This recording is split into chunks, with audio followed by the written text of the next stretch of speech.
Hello mga idol, day work na naman tayo sa ating content. Ayan, so ayan ang aking munting content mga idol. Ayan yung content ko na isa din sa nag-viral ng kaunti. So sa puntong yan mga idol ay hinukay ko pa nga ng hinukay yung ilalim ng lupa. Ayan, para maitanim ko yung ating at sana Niyog. mga idol sa bidyong to ay makakuha rin kayo ng kaunting ideya. Kung baka makatulong rin sa inyo.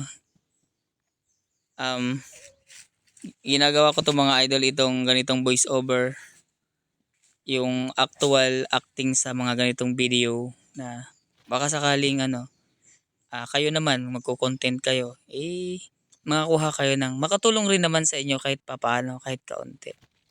Yan, share lang natin ang ating mga knowledge mga idol.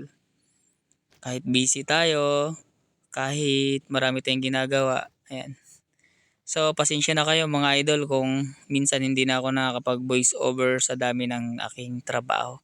At sana mga idol magustuhan niyo yung content na to. Salamat sa inyo lahat. Love you all.